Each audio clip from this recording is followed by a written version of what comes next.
Hi, I'm Dave, And I'm Paul. and we're going to challenge you to transform your financial future through the principles of the most profitable business in the world, banking. We believe everyone should be involved in two businesses, the business that you're in and the banking business. Everyday people can replicate what bankers have been doing for centuries to leverage capital and build wealth through private lending. Join us as we uncover the truths about money, expose lies and myths, and flip conventional financial advice on its head. Here we go. All right, Paul, looking good, man. Nice collared shirt you got there. This is made in America, too.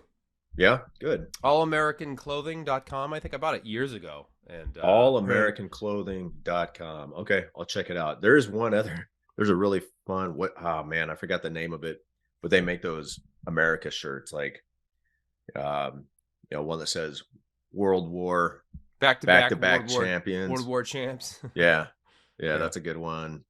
A bunch of pictures of Reagan, that kind of stuff. So, yeah, I need some more clothes like that. Nice, man. What do you got going on? Well, this morning I've already been to the commissary. I've already been to Costco, which is a zoo. The one we have to use over here. It's like it's never not busy. Is it really worth it? Costco? I mean, you got a family of four. Is it really worth it? Well, for like paper towels, other things we buy in bulk, Yeah. like paper towels, toilet paper, the big ticket items. I had to buy some High Noons. Apparently people drink those. Yeah. So like a little seltzer drink, I guess. I'm like, where? And then, some Anthony's disposable clothing that he outgrows or just, wears through, like the cheap little shorts that you That's get right. there. You guys can't do hand-me-downs because you have one girl, one boy. So, yeah. They have defined, anyway. I'm all about the hand-me-downs. Yeah, you gotta, although, yeah, you get three males. Perfect. Yeah. The poor kid at the end of the line, man. They just get It's whatever's left, like all these stains on the shirt and, shoes that are falling apart, whatever. Yeah. But the commissary is good just because it's way cheaper. Yeah. Well, you went on a terrible day, the first of the month. That's when all the retirees go, the 1st and the 15th. Yeah. So you picked the wrong day to go. Something else I failed at. We have to get our cars inspected here, and I haven't lived in a state where I've had to do that in a long time. So I forgot that the Hellcat needed to get a new number 8 sticker on it. Oh. And oops. So yeah, we'll see what the consequences of that. It's probably like $10,000 around here or something. Yeah, it's ridiculous. Penalty. I'm rolling around with expired tags just until I get caught. Just register them in Montana. Yeah. Yeah, I don't know. I'll roll the dice. I never get tickets when I get pulled over, so we'll see. Right on. Yeah. Well, all right, man. Well, let's get going. So I haven't seen this show in a long time, but that Jeff Foxworthy show, Are You Smarter Than a Fifth Grader? I say we play our own little episode of Are You Smarter Than a Fifth Grader when it comes to infinite banking today. So, let's see where this is good for anybody listening. We'll find out where your IBC IQ is. So IBC, the infinite banking concept, IQ, intelligence quotient. Find out what your IBC IQ is. And if you can't get all of these, if you answer all these questions correctly, I'd say you're ready to become your own banker, or perhaps you already are. If you can't answer all of these questions, then it's time to go back to school. Yep. Continue the education process, and then we'll tell you, how to get going at the end of this. So, yeah. Well, I'll start it off. We'll just fire questions back at each other, and see what our own IQ is. So, since I prepared the questions, hopefully we don't get any of them wrong. I hope not. All right. So, Paul, first question: is life insurance an investment? No, it's not. Certainly not whole life insurance. You pay premium to a company for any type of insurance, right, including life insurance. So no, it's not an investment product. You're not making deposits. You're not making contributions like you would do a qualified plan. So no, it's not an investment at all. Although some people will, out there in the YouTube, you start right clicking on the videos that pop up, right? There's a lot of people talking about it like that. And Yeah. variable life, Paul, that's Yeah, that's not what I'm talking about, but it's still premium. Yeah. So whole life insurance, not an investment because investments involve risk, and risk is probability of loss. That's right. Is there any risk in life insurance? I'd say the only risk with infinite banking is if actually this is a question farther down the line, but if if you're trying to gain some arbitrage in the short term, Yeah. um, then I yeah, I think you really have to mess the well, if you do IBC correctly, there's no risk. If you right, treat your banking system the way it should be treated, then you'll be fine. because it's guaranteed to succeed. And if you die before it succeeds, your family's going to win financially. That's right. You win no matter what, which is great. Right. So there you go. Okay. Next question. Your I turn. got you. All right, here we go. He'll get this one right. What is the most profitable business in the world? It's the business that everybody should be in, banking. Everybody should be in two businesses, the business where you make your income and the banking business. So it's not the oldest business in the world, the oldest profession. Somebody provided that capital first, didn't they? Yeah, but it's The money lender. yep, but it is the most profitable business in the world. So why not be involved in it?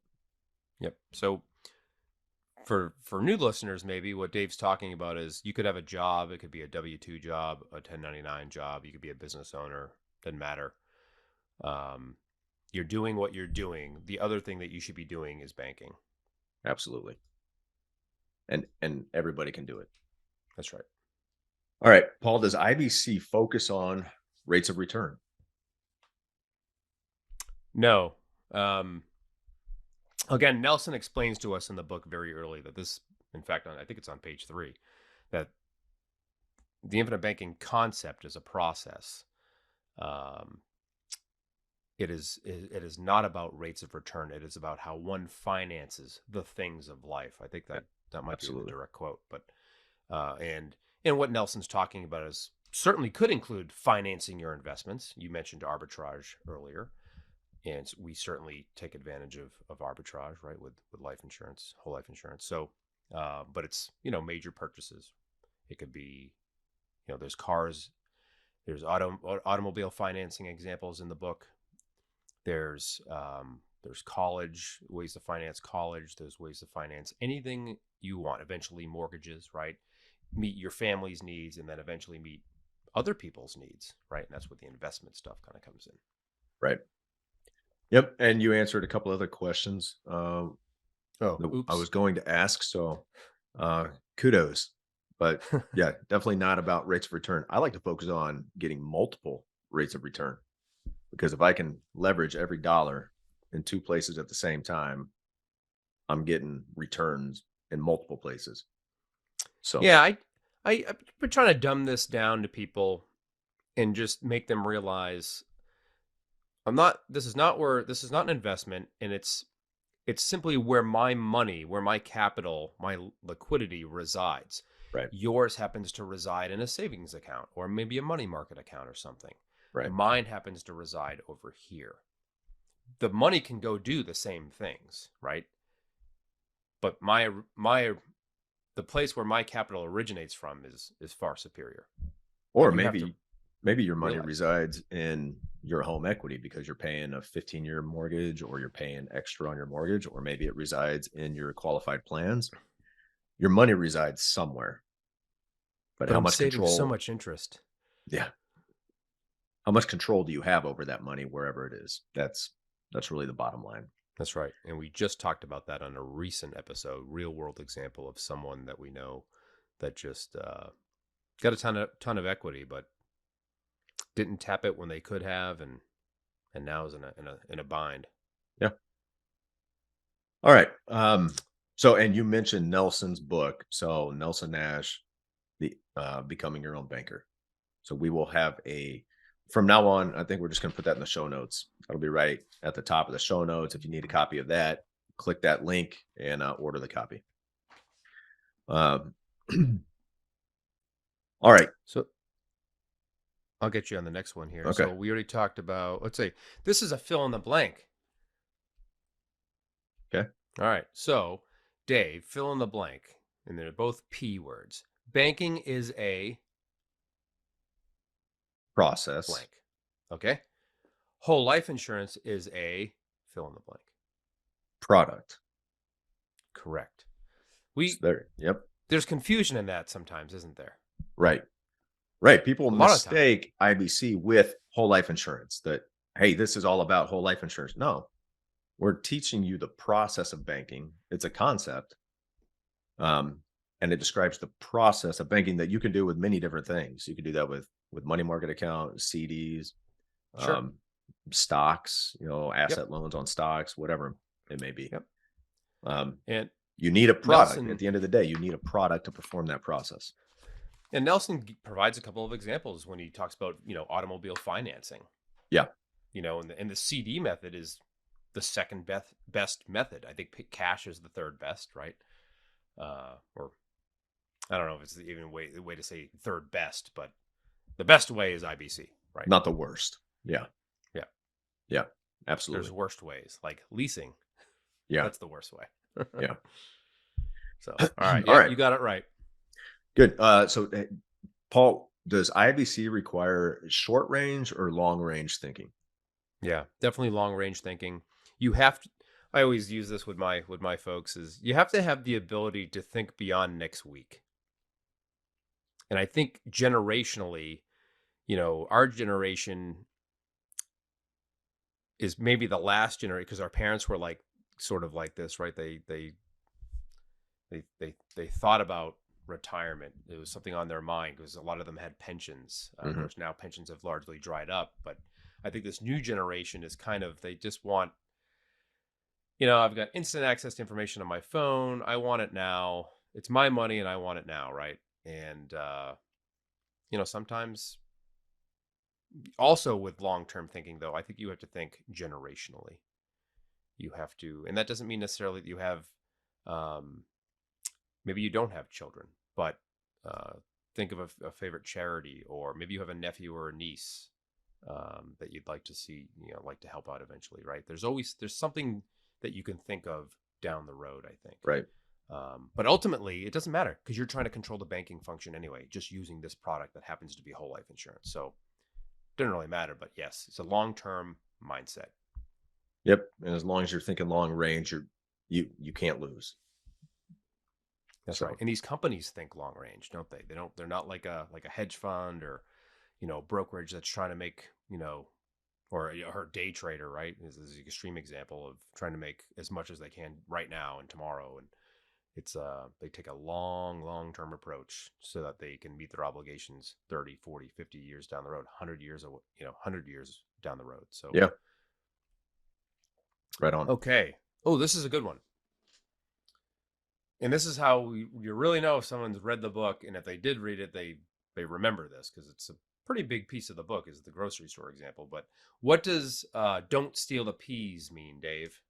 Don't steal the peas. So if you hear Paul or I say don't steal the peas, what we're referring to, page 15, Nelson talks about the grocery store. Really, don't steal the peas means play honest banker with yourself. Pay yourself back, pay an honest interest rate back to yourself, and in fact, pay more, because this is something that you own. You own the contract, you own the company, in fact, because it's a mutual life insurance company. So you don't want to treat your cash value like a piggy bank that you can just break open, go buy that new hot rod that you've had your eye on, and then have zero intention of ever paying it back. That's right. This is a cycle of banking where you want to reuse that same capital over and over. So as soon as you take a loan against it, put it to work, replenish that so you can use it again. Yeah. A simple way to look at it, folks, is you would never take a policy loan against your cash value, or just the present value of the death benefit, if you wouldn't take that same loan from a commercial bank or a private lender, a third party, in other words.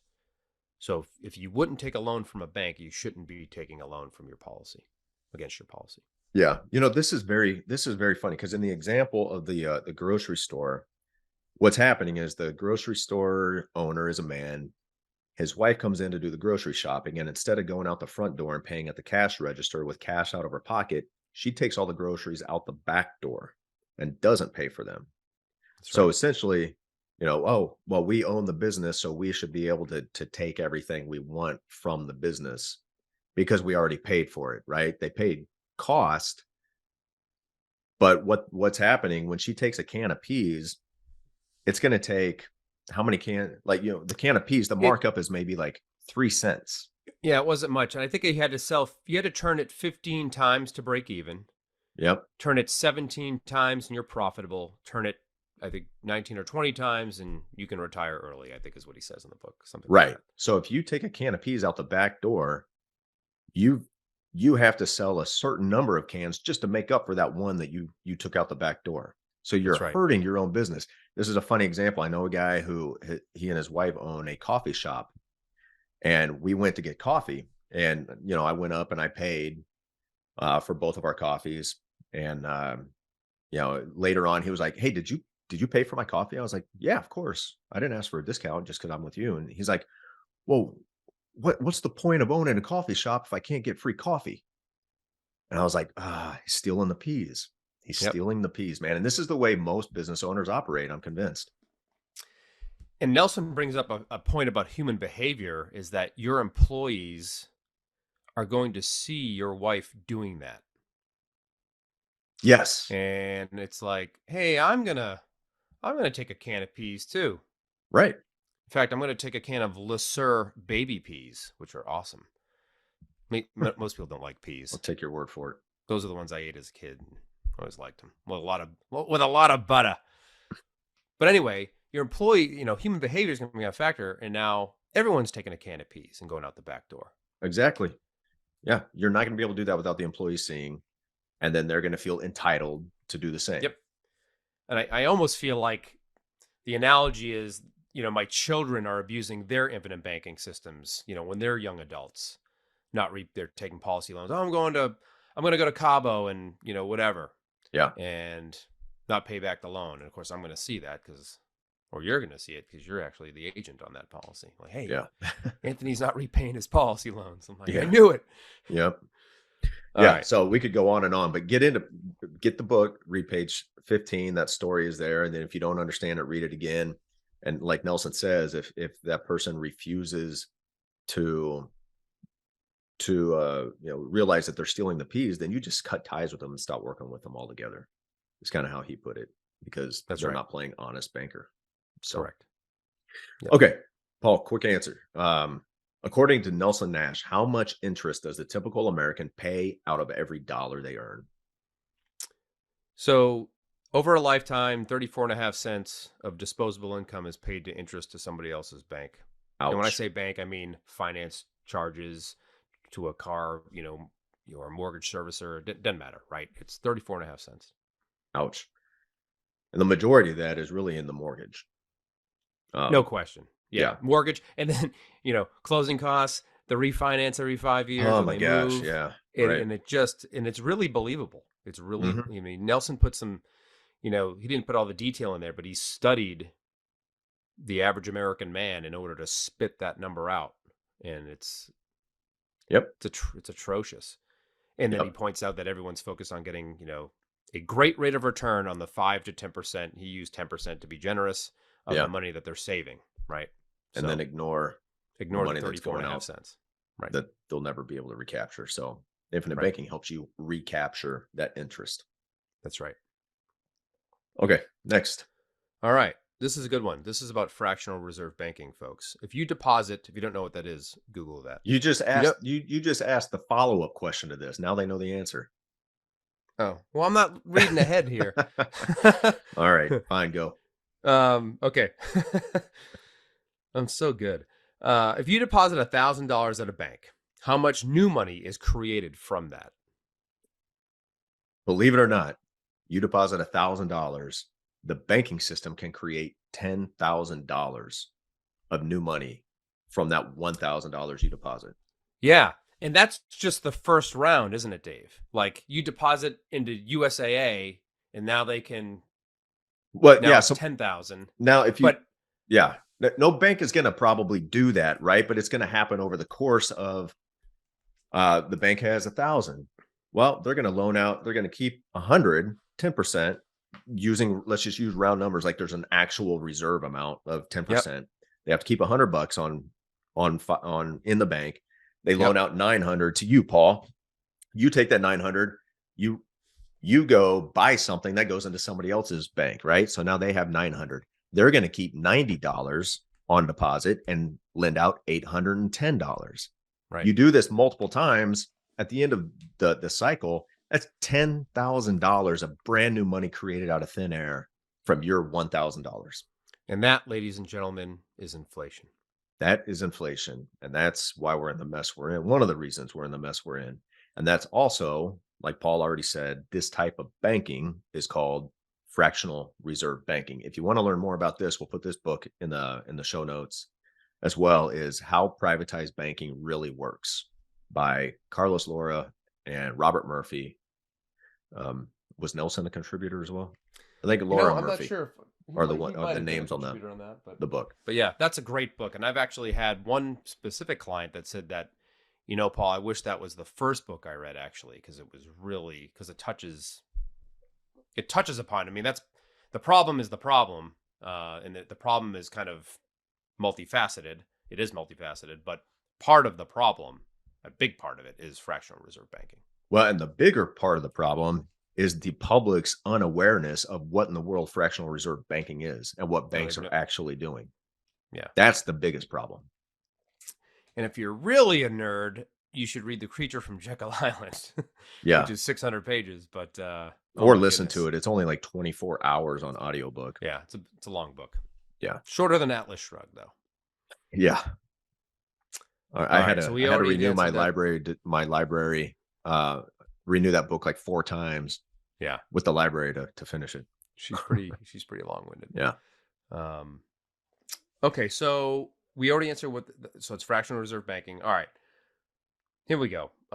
When you buy something with cash, are you financing that purchase? Well, that seems counterintuitive. I'm paying cash. I'm not paying interest to anybody, right? But Hmm. the fact is, yes, you are financing that purchase, which is a point Nelson makes that you finance everything you buy. You're either paying interest to somebody else to borrow their money, or you're giving up interest you could have earned on your cash. So the idea, like right now, like last episode we talked about, I've got all my policy loans repaid, all the premium paid. I'm stacking cash in somebody else's bank. Before I spend that cash, it makes me sick to think I'm just going to spend that cash and it's gone forever. So I have to get some more policies in place right away. And luckily, I have 4 insurable interests that are ready to go right now that don't even have policies. So Yeah. I got to do that now. Yep. Easy Yeah. underwriting. Yep. All right. Um, let's see. Make sure we get all the best questions with the time remaining that we have. What type of life insurance company must one use for the purposes of the infinite banking concept? Preferably 100 over 100 years old. A mutual company.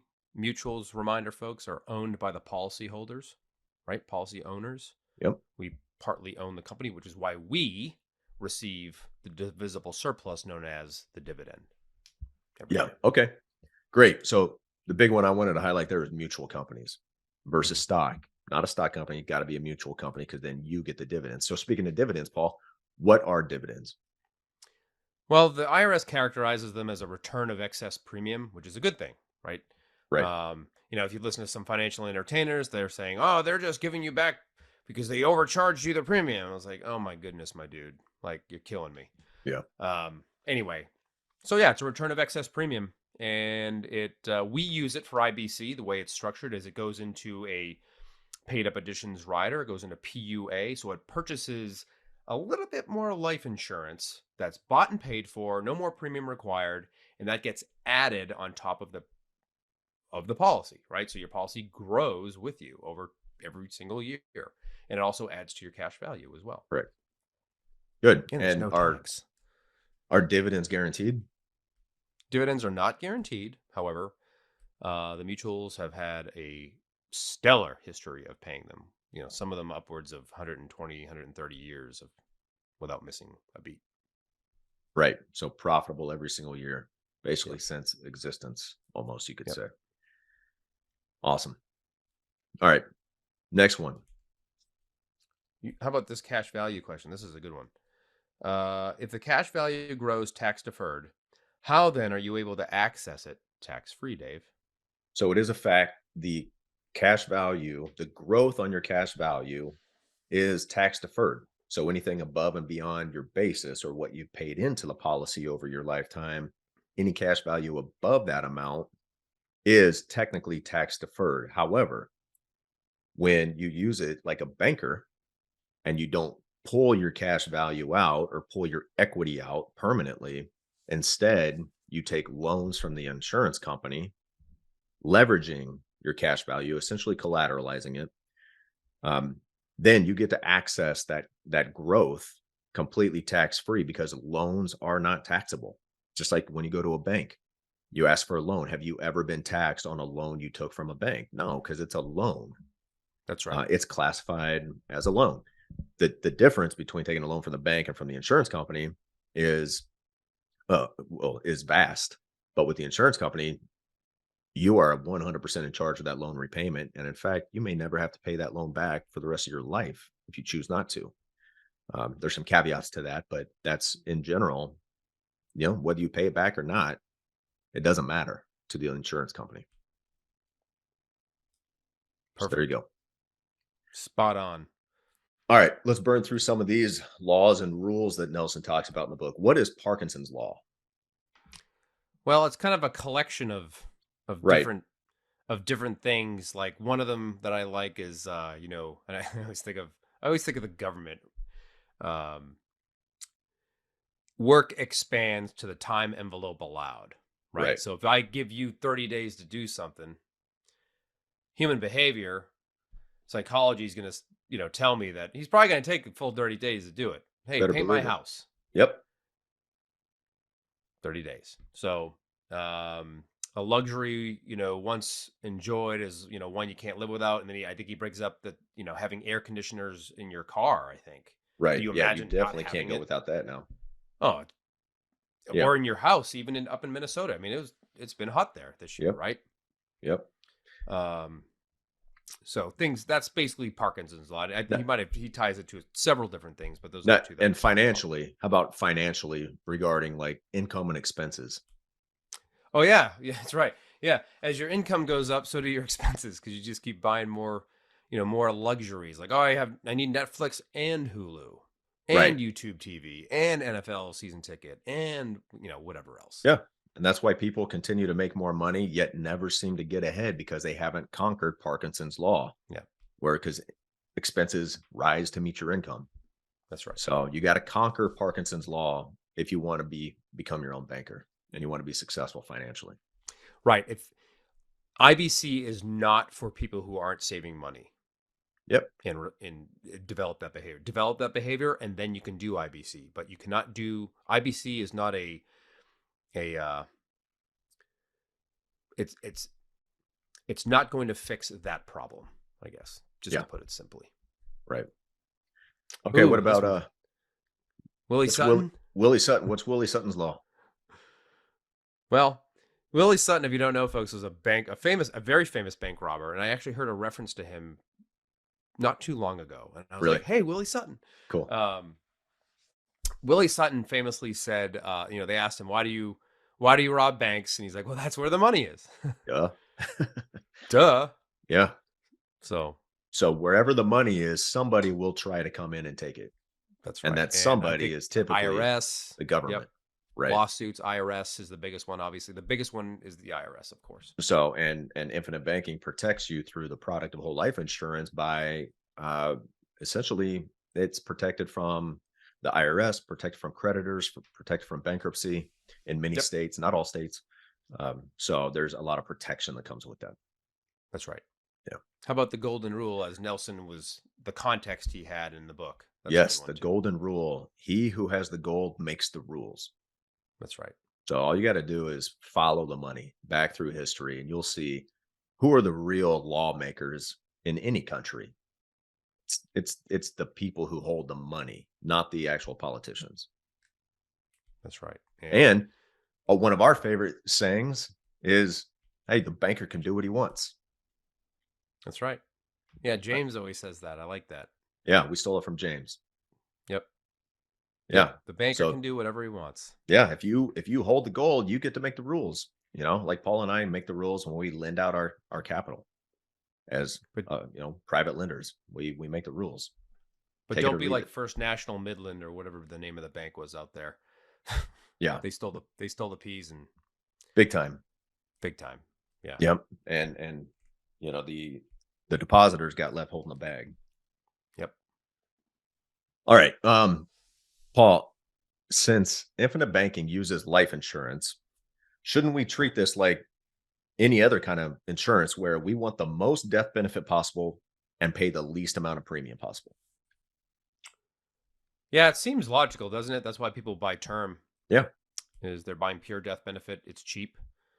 The reason it's cheap is because it has no financial value. It has no cash value. It 98% or to 99% of the time, it actually doesn't have a future value either. Very Which is important. why it can't be used for leverage or anything like that. Right. Right. So no, we kind of flip that upside down. We're trying to pay as much premium as we can for as little death benefit as we can. That's where the paid up additions riders come in. They don't purchase as much death benefit. They purchase term death benefit. I probably just confused a bunch of people. So sorry. Yeah. But right. So if this is completely new to you, you don't understand this part, then it's time to go back to school, get in the Yep. book, become your own banker, and understand why you would want to fund as much premium and get as little death benefit as possible. That's right. That's Yeah. right. And by all means, you can have a vanilla whole life policy that has no PUA rider, but it's not going to have any early cash value either. So anyway, that's a little off topic, but just that's how the mechanics of it are. But no, I want to pay as much premium as I can, and I don't want to max out my death benefit, right out of the gate, maybe because, I want to be able to pay more premium later. Right. Which means you need more death benefit available to get another policy Right. to And put your capital towards. that kind of becomes the argument against extreme policies that have so much PUA and so much term, and then someone finds out that they have the ability to pay triple the premium 5 years later because their business grew or something, and now they can't, Right. maybe, because they bought so much term. So Yep. anyway, So little thing called human life value. You're only worth so much that's in right. the eyes of the underwriters. So okay. All right. Now the final and maybe most important question: what is the process to actually becoming your own banker? Anybody out there who's not acting as the banker right now? What's the process? Step one for us is you got to read the book "Becoming Your Own Banker," written in 2000 by R. Nelson Nash. It's required reading for us to be to participate as one of our clients, one of our growing list of outstanding people that we work with. But you've got to read it, and you want to read it because it's going to provide the context and the understanding that you need to know what's going on, to know what the problem is. And then once the problem is defined and you understand the problem, the solution will be so obvious. You're going to be like, how much premium can I pay? I'm all in. So that's step one. Read the book. Okay. Step two, find an IBC practitioner. So an IBC practitioner is somebody who has been through Nelson's course as part of the Nelson Nash Institute, who has been taught and trained by Nelson and his representatives to do infinite banking, set up policies, coach people in the way that Nelson discovered is the right way to do it. That's right. So, luckily, Paul and I are both IBC practitioners. There's a whole list of IBC practitioners, maybe one right down the street from you, but we would love to work with you. So get a hold of us through the email in the podcast, and we'd be happy to work with you.